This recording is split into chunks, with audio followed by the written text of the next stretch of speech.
Hi. So in this video, we're just going to wrap up the information we need from Chapter 1. And we're going to talk about where our data comes from.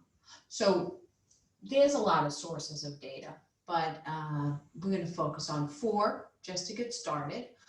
One of them is a census. A census is a list of all the individuals in a population, along with characteristics of the individuals. So just as a kind of thought experiment, suppose we were interested in determining a characteristic of the students on campus at Worcester State University. And one way to collect data, suppose I'm interested in, I don't know, age, right? The age of the students on campus. So one way to get at that data would be to go down to the administration building, to go to the university research office, and for me to request the age of the students on campus. And I could get a long list of the thousands of students that come to Worcester State University and what their ages are. Well, that's one way to do it. Really, it would require a whole lot of legal sign off, right? So people would have to say, oh, there's some reason why this researcher needs this information, and I would have to go through training so that I wouldn't abuse or misuse this information, blah, blah, blah, right? Okay, so maybe we could find another way of getting at that information, and that might be just by sampling the individuals that we see on campus. And then we might get like a subset or a sample that way. So that's kind of where we're going, but I want to just go through and look at some other forms of data. So the first one is the census, which is all individuals in a population, just like the United States Census, right? We try to count everybody because everybody counts. Existing sources of information, plenty of them out there. You can find lots of data online, right?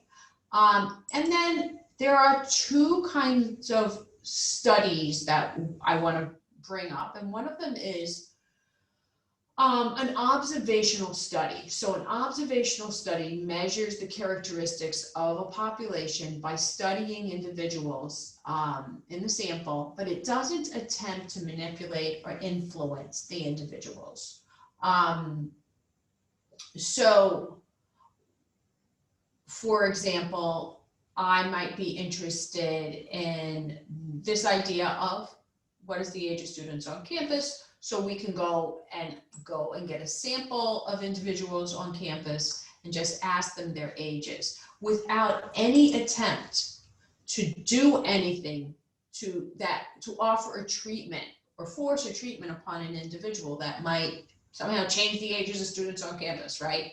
So one such treatment might be, okay, this year we will accept students that do not have a high school diploma. Maybe we accept students in junior year, or maybe we make it harder to get in, so they have to have a year of community service before they apply. So those treatments might be considered as an experiment, a designed experiment that might change the age of students on campus, right? So just observing is an observational study, but as soon as you apply a treatment to an individual, then that study becomes a designed experiment. So the study I referred to in the last video, where we gave people yoga to see if it helped them sleep, for example. Okay, that was a designed experiment. There was a specific treatment, and we applied that treatment and measured how well the military personnel were doing before and after the application of the treatment.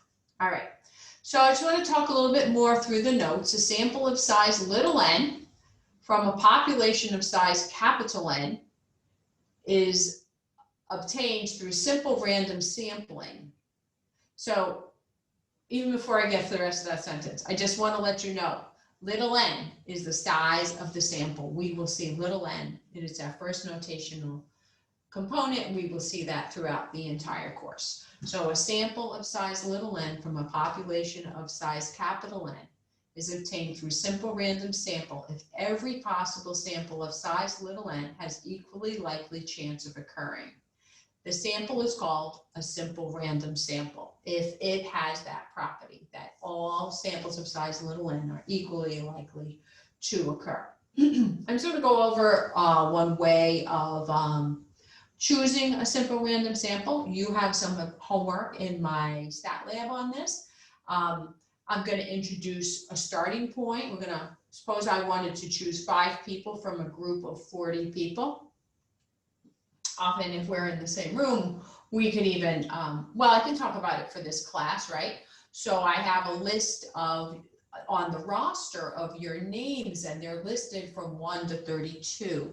So if I wanted to take a simple random sample of 5 individuals from the 32 students in this class, I can just identify, look at that list, and append a column of numbers from 1 to 32 so that you're each identified by a number, right?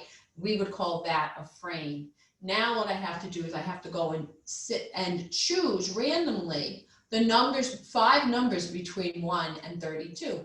And that would give me a simple random sample if that process of random choosing was appropriately random. Okay, so I'm going to go through how one might do that sort of sampling. So obtain a frame, which is a list of the individuals in the population of interest. So that might be my 32 students in this class, and I list the numbers of the individuals from 1 to 32. Now, I want to get a random number table, and you know, if we were all together, I would bring somebody up to the room, ask them to close their eyes, to the front of the room, ask them to close their eyes and spin them like we're playing pin the tail on the donkey, and then face them towards the whiteboard and have them plunk down a location on the random number table sitting in front of you, okay? So since we're trying to do some of this class virtually, so I'm probably not going to be spinning folks today, but let's go ahead and just think about that and assume, for example, that I spun an individual and they ended up pointing to the number on the top row, second column, 2. So that first column is 20419, and my student pointed to 2.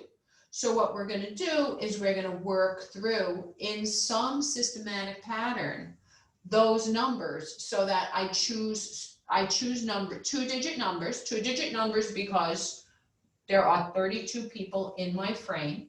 So there's somebody who will be a 01, a 02, and a 23, and a 32. Right, so each of you are associated with a 2-digit number, and my first number that I point to is 20, 2 and 0. Okay, so I'm going to go systematically through this in the following manner. I'm going to work through from 20 down here to 27, and if I call your number, then you're in my sample of 5. If I call your number twice, we're just going to discard that. You can't be in the sample twice because I'm choosing to have a sample without replacement. That is my choice, okay? So let's go ahead and look and see what are the first 5 individuals in what does my sample of size 5 look like? So 20 would be in my sample, 27 would be in my sample, 71 is not in my sample because that is not between 1 and 32. 10 would be in my sample, and 19. So already I have 4 in my sample, and I'm just going to go straight down, and then I'm going to start that next big column and take just the first 2 digits. 61, 88, 78, all of those are too big. They don't contribute to my sample. 86 and 04. So 04 is in my sample. So my sample consisted of 20, 27, 10, 19, and 4. And that's how you use a random number table. on the My Stat Lab, they might have a very specific, different system to move through their random number tables that they give you. Just go ahead and follow the system. You can also look at Show Me an Example, and that'll help you out. Okay, see you in the next video.